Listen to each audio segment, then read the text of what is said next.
Merhaba, hem üniversitede hem de online olarak tercih tanıtım günlerimiz devam ediyor. Bizim de Think Talks özel yayınlarımız devam ediyor. Yanımızda Yeditepe Üniversitesi Rektör Yardımcısı Profesör Doktor Ahmet Aydın hocamız var. Hocam hoş geldiniz. Nasılsınız? Teşekkür ederim Elif Hanım. Sağ olun. İyiyim. Sizler nasılsınız? Bizler de çok iyiyiz hocam.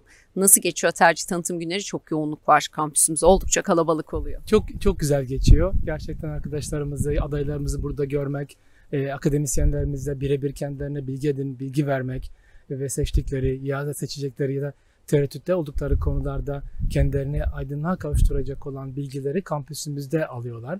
Bizim için çok büyük heyecan, onlar için çok büyük keyif ve heyecan ve şu aşamada gayet güzel gittiğini söyleyebilirim bu tanıtım günlerimizi ve yoğun da devam ediyor.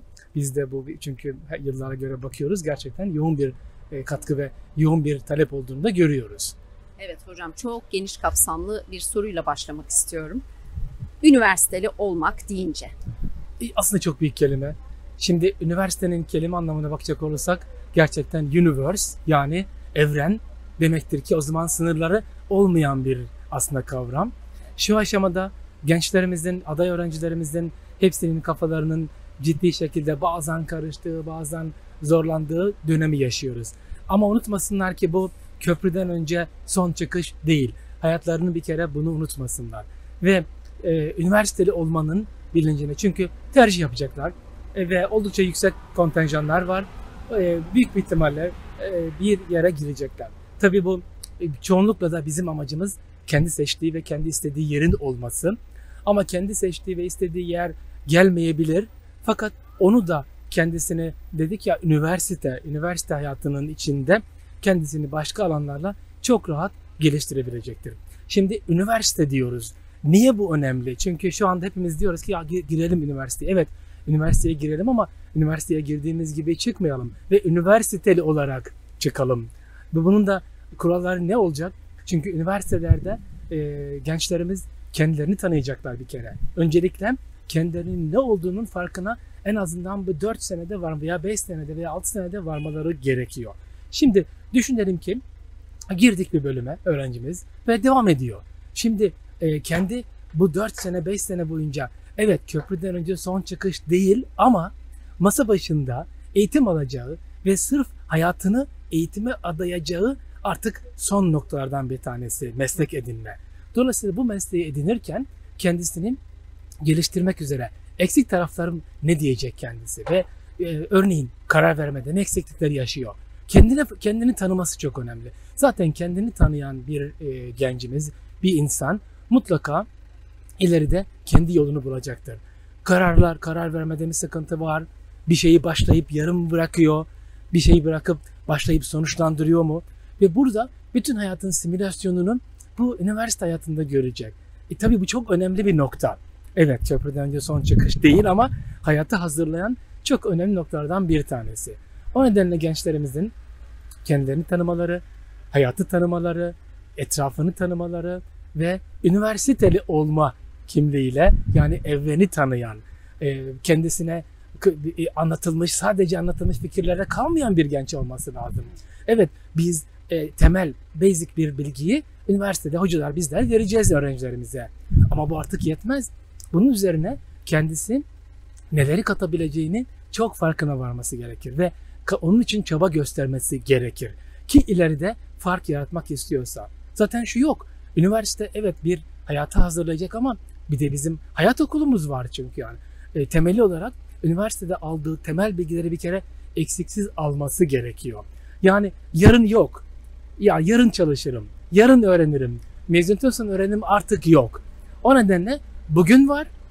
Bugün ne çalışabiliyorsa, üniversiteye girdikten sonra hayatı ne çalışıyorsa, ne yapıyorsa artık yapması gerekiyor. Ki kendisini hayata hazırlayabilsin. Çünkü evet, hayatta çok yaşarken tecrübelerle çok şey edinecek, çok konu öğrenecek. Ama bu bir bilimsel bilginin üzerine oturursa anlamı var. Ama bilimsel bilginin üzerine oturmamış, hep havada kalan bilgilerle hayata çıktığı anda, iş hayatına çıktığı anda eminim ki sorunlar yaşayacaktır. O nedenle gününün değerini çok iyi bilerek, üniversite eğlencesini, keyfini, arkadaşlığını çok güzel yaşayarak ama asla yapması gerekenleri iskarta etmeyerek, ertelemeyerek yapması gerekir. Evet hocam, köprüden önce son çıkış değil demeniz benim açıkçası çok hoşuma gitti. Çünkü şöyle de bir gerçek var. Çok yoğun bir temponun içinden çıkıyorlar. Bazen belki doğru tercihi kendilerini tanıma fırsatı olmadan yapmış oluyorlar. Ama bu yolda belki değişebilecek bir şey değil mi? Ya Kesinlikle, bu yolculukta. kesinlikle. Elif Hanım, ben bugün bütün konuşmalarımı ben ne zaman üniversiteden mezun oldum? 1987 yılında mezun oldum. Eczacılık Fakültesinden mezun oldum. Şimdi o günkü deneyimlerimle, tecrübelerimle o günkü çok farklı. Ve ben bunu yaklaşık 35 senelik bir birikimle söylüyorum. Lütfen kendilerine eziyet etmesinler. Her şeyi anında, her gün öğreneceğim. Mutlaka mezun olunca her şeyi bileceğimin kaygısını yaşamasınlar.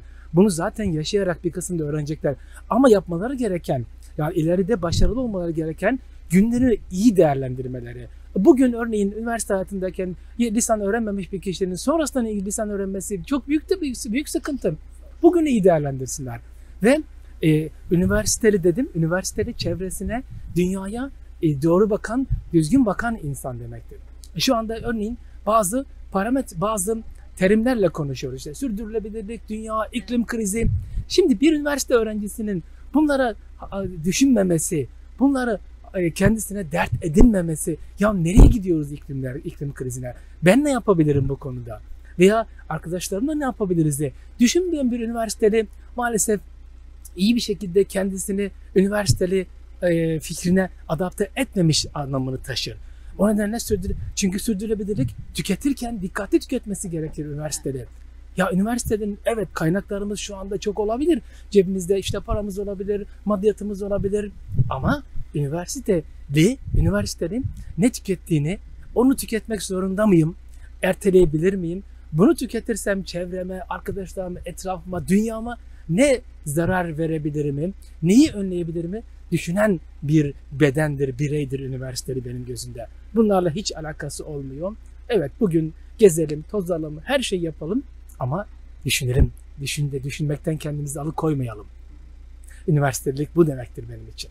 Çünkü bireysel kaynaklarımız değil, dünyanın kaynakları Kesinlikle, çok önemli. Kesinlikle. Hocam o zaman siz gelmişken ben biraz bununla ilgili de bilgi edinmek istiyorum. Üniversitenin sürdürülebilir bir gelecek için ne gibi çalışmalar var? Neler yapması gerekir daha doğrusu bir üniversitenin, daha genel sorayım çünkü sizinle çok daha genel konuşuyoruz. Bir kere bunun farkındalığının oluştuğu bir kampüs olması lazım. Ki şanslıyız gerçekten üniversitemizde bu farkındalığın yüksek seviyede olduğunu biliyoruz. Çünkü daha kimse sürdürülebilirlik konuşmazken üniversite kendi enerjisini, elektrik enerjisinden büyük bir oran, belli bir kısmını sağlayan bir kampüs yapmış.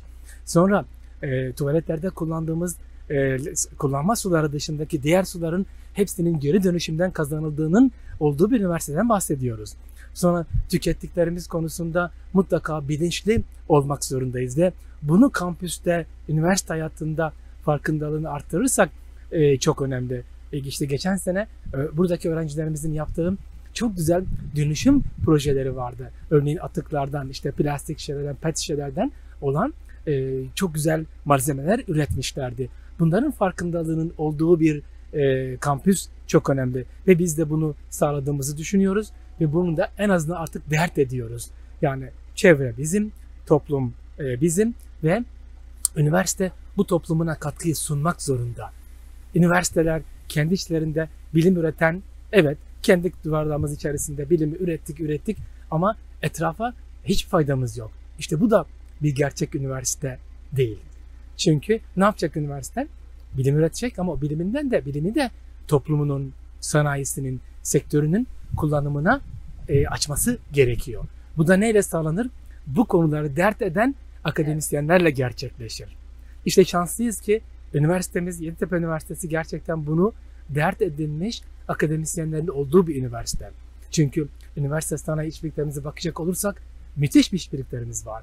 Şu anda ilaç sektörünün olsun, kimya sektörünün olsun, sosyal sektörlerin olsun hepsine bir proje üretebiliyoruz, fikir üretebiliyoruz, danışmanlıklar yapabiliyoruz ki üniversitedeki bilginin, çünkü müthiş bilgi birikimi var. Hele üniversitemizin müthiş bir altyapısı var, teknolojik altyapısı var. Ama işte bunları da insanının, toplumunun hizmetine, onların kullanımına açabilecek beyinler üniversite beynidir diye düşünüyorum ben de. Hocam anlattıklarınız bana şunu düşündürüyor. Yani bence hayatta en zor şeylerden biri nereden başlayacağını bulamamaktır. Aslında bu üniversite bu imkanı sunuyor. Sen sadece benimseyeceksin ve fikir üretmeye beraber devam edeceksin. Kesinlikle. Hele yeni fikirler çok güzel söylediniz. Örneğin Teknoloji Transfer Ofisimizin organize ettiği bir seri halinde Yeditepe yeni fikir yarışmasını yapıyor her sene ve çok güzel fikirler ve bu fikirlerin bazıları uluslararası platformlarda ödüllere layık görülüyor. İşte bunların bu ışıkları bize düşen, üniversiteye düşen öğrencimizin veya gencin gözündeki, yüzündeki ışığı fark edip o ışığı söndürmeden nasıl yükseltebileceğinin kaygısı. Değilse veririz yani birçok ders verebiliriz, birçok konu anlatabiliriz ama gözünde o ışık yanan bir öğrenciyi ıskalayan bir üniversiteysek gerçekten işimiz çok hiç doğru değil. O nedenle bütün ışıkları, bütün fikirleri görüp onlara bir zemin hazırlayıp ve bunu sunmamız gerekiyor. Üniversiteli olmanın en önemli, üniversite kafası olmasının en önemli zaten bir tanesi de ön yargılar. Her şeye ön yargısız bakmak zorundayız. Çünkü yani dedik ya özgür düşünce, yani bir konu hakkında başka birilerinin fikriyle hareket edersek o zaman doğruyu bulma şansımız yok. İşte maalesef zaman zaman bunu şu anda günümüzde yaşıyoruz. Bir bilgi paylaşılıyor. O bilginin doğru mudur, değil midir demeden arkasından binlerce insan veya on binlerce insan yorum yazabiliyor, fikir üretebiliyor. Halbuki üniversite düşüncesi önce o bilginin kaynağı doğru mu, gerçek mi, yapabilir miyim gibi düşünmesi lazım. İşte hatta demiş ya ünlü siyasi bilim adamlarından bir tanesi ön yargıları kırmak atomu parçalamaktan daha zordur demiş. Ön yargı kesinlikle olmaması gerekir. Ne olursa olsun tanıyın karşınızdakini ve onu bildikten sonra daha farklı düşünebilirsiniz. O nedenle ön yargıları olmayan, kendi düşünebilen ve kendi üretebilen, kendi bilgiyi sentezleyebilen bir beyindir üniversiteli olmak. İşte bunlar hep, ama hiç dediğim gibi onlara bazen gençlerimde çok acımasız olabiliyoruz. Onu da yapman lazım, bunu da yapman lazım, bu da olması lazım. Evet olması lazım da her şeyin bir zamanı var. Zamanı var. O anda çünkü ve ıskalamaması lazım. Şu anda gençlik üniversitedeki eğlencesini, bakın eğlence çünkü olması gereken üniversite arkadaşlarla beraber. Eğlencesini ıskalarsam ne zaman yapacak? Yarın iş hayatına geçtiği anda bunların hiçbirisi olmayacak. Hayat çok daha belki ona acımasız olabilecek. O nedenle üniversitede bilim, bilgi, teknoloji, farkındalık, insanlık, ön yargı, bizim her şeyden önce insan olan insanlara, beyinlere ihtiyacımız var. Ve bunun sağlandığını eğer kendisinde hissediyorsa geleceği onun parlaktır. Eğer gününü iyi değerlendirmişse, ben hep derim ki çünkü yarın spor yapacağım, yarın diyet yapacağım, yarın koşacağım, yarın spor salonuna gideceğim. Niye bugün değil? Evet. Niye bugün değil? Hep yarına erteleye bugünü ıskalamalı. O yüzden bugün yapması gerekenler neyse maksimumunu yapması, vermesi gereken emeğin maksimumunu vermesi, zaten ondan sonraki hayat ona kendiliğinden gelecek. Zaten cebine toplayacak ve bütün birikimleri onun her kademe bir gelişmesine yol açacak. O nedenle bu açık düşünceli olmak bence üniversitede çok önemli ve önyargılı olmak çok önemli. Evet, bir de hocam Yeditepe Üniversitesi şöyle bir imkan sunmuş oluyor. Aslında bu söylediklerinizin hepsini paylaşmak, arttırmak o kadar kolay ki, çünkü kampüs ortamında her bölümden hocayla, her bölümden arkadaşla iletişime geçme şansınız var. Kesinlikle. Ya buradaki duruma bir kampüs olması konusunda işte bakıyor 69 tane program diyoruz ve yurtta beraberler, yemekhanede beraberler, derslerde beraberler, farklı dersleri beraber alabiliyorlar. Bu kampüs, Yeditepe Üniversitesi'nin kampüsü, öğrencilerimizin farklı konularda kendilerini geliştirmeleri, disiplinler arası çalışma yapabilmeleri ve farklı alanlarında arkadaşı olması, işte doktor arkadaşı, avukat arkadaşı, sanatçı arkadaşı, iletişimci arkadaşı. Çünkü ve neden bahsediyoruz? Şu anda 53.000 mezunumuz var. 53.000 kişinin, daha bu üniversiteye adımını atan öğrencinin şimdiden 53.000 tane network var. Çünkü gittiğim herhangi bir Yeditepe mezunu olan bir işte çalışan ya da işveren ya da her neyse onlarla karşılaşınca Otomatikman Yeditepe mezunu olan birisinin yanına geldiği anda otomatikman farklı düşünecek çünkü yani. Önce bakacak. Yalnız evet Yeditepe'li diye bakacak ama baktık Yeditepe'nin içi boş. O zaman diyeceği bir şey yok. O nedenle o içi doldurmamız lazım. Zaten 53 bin kişilik bir network'imiz var. Büyük bir network. Hatta bugün giren öğrencimiz 4 sene sonra, 5 sene sonra bu network belki kaça katı her yıl düşünün 3500 mezun verdiğimizi düşünecek olursanız bu sayılar kaça çıkacak? O nedenle bunun kıymetini bilsinler. Çok güzel bir toplumun içerisine gireceklerinin farkında da olsunlar ve hayattan, derslerden, üniversite hayatından keyif alsınlar ve keyifle bu süreci düşünsünler ve yönetsinler. Çünkü hayatını insanın zindan etmesi de kendi elinde, hayatını işte cennet bahçesi yapması da kendi elinde. Bunun anahtarı ne? Çünkü ve olumsuzluklar. Yani insanların olumsuzluk kendilerini en büyük tavsiyem de olumsuz fikirlerden, olumsuz düşüncelerden uzak tutsunlar. Çünkü üniversitede hani nasıl ki kendi özgür düşünmesi gerekiyordu ya. Tamam yanındaki olumsuz düşünce onun fikri değilse ondan uzaklaşsın çünkü yani. Ne etkilenmeye çalışıyoruz? O nedenle buradaki çok ciddi kritik konulardan bir tanesi de bu. Çünkü yapabileceğini de yapmıyor olumsuz fikirler.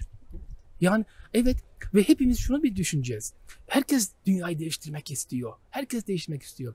Fakat önemli olan senin dışındaki bu konuları, değiştiremeyeceğin konularına odaklanmak şu andaki toplumun en büyük yaptığı yanlış. Ya zaten sen onu değiştiremeyeceksin ki. Halbuki senin değiştirebileceğin, senin topluma katabileceğin, arkadaşına katabileceğin, kurumuna katabileceğin o kadar başarılı şey olabilir ki lütfen değiştirebileceklerini ıskalamadan önce oraya odaklan, onu yap, onu değiştir. Ondan sonra etrafa bak çünkü yani. Dünyayı değiştiriyorsun ama etrafındaki arkadaşın senden memnun değil, mutlu değil. Bu kime ne faydası var? O nedenle yapamayacaklarına değil, yapacaklarına odaklanmak çok önemli bir üniversitenin. O zaman görecek ki üretiyor ve her ürettikçe kendisine bir deneyim kazanıyor. Ama hiçbir şey üretmeden, hiçbir şey konuşmadan deneyim elde edilmiyor maalesef. Hep düşün ve değiştiremiyorsun.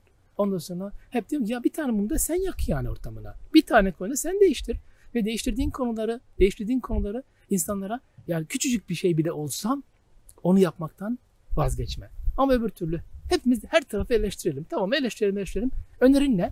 Katkın ne? Sen olsan ne yapardın onu? Bir kendi yerinize koyun. Yani herkesin bir kendi yerine koyun. Ben olsam orada ne yapardım?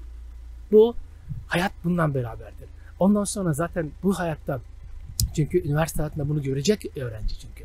Arkadaşları olacak, sorun yaşadığı dersler olacak, sorun yaşadığı belki de arkadaşları olacak ama onun nasıl çözmesi gerektiğini burada öğrenmiyorsa ondan sonra zaten yapma şansı yok. Biz hep onu diyoruz. Evet, diyorlar ki işte yeni nesil problem çözme yeteneği olan nesil olacak. Daha öğrencimiz veyahut da arkadaşımız öğrencilik hayatında karşılaştığı problemleri çözme konusunda bir yetenek elde etmemişse hangi problem çözme yeteneği gelişmiş gençten bahsediyoruz ya öğrenciden bahsediyoruz. O nedenle günümüzü çok iyi değerlendireceğiz ve o günde yapmamız gerekenlerin maksimumunu yapacağız. Unutmayacağız ki emeksiz hiçbir şey yok. Emek vermeden bazı konuları evet yapabilirsiniz ama kalıcı olmaz, geçici olur. Mutlaka bir gün gelir o emeksiz yaptığınız işler sizin elinizden belki de uçup gider. Emeksiz arkadaş emek ister, ilişkiler emek ister, ders emek ister, hayat emek ister. Emeksiz hiçbir şey yok. Dolayısıyla üniversiteli olmak da kesinlikle bir ciddi emek ister. Ama dediğim gibi o emek yaparken de hiç büyük paraya telaşa kapılmadan şu anda çok güzel tercih aşamasındalar. Kendilerini en yakın hissettikleri tercihdeki programları seçmeleri, güzel bir üniversite seçmeleri. Bunun için de hiç alçak gönüllü olmaya gerek yok. Yeditepe üniversitemiz bu konuda gençlerimize gerçekten çok büyük güzel olanakların sunduğunu unutmasınlar. Ve burada tanıtımda karşılaştığımız arkadaşlarımız var işte konuşuyoruz. Umarım yerleşme esnasında istekleri olur. Bizim de üniversitemize gelirler, o da olur. Ve bu bahsettiğimiz, çünkü bunların hepsini konuşuyorum, bunların hepsini yaşamış bir insan olarak konuşuyorum. Hiçbirisinin altında oradan buradan okuduğumuz bilgiler değil. Hayatın içindeki bilgiler. Çok teşekkür ederiz. Yoğunluğunuzu biliyorum, değerli vaktinizi ayırdığınız için çok sağ olun hocam. Çok teşekkür ederim efendim. Sağ olun. Hoşça kalın.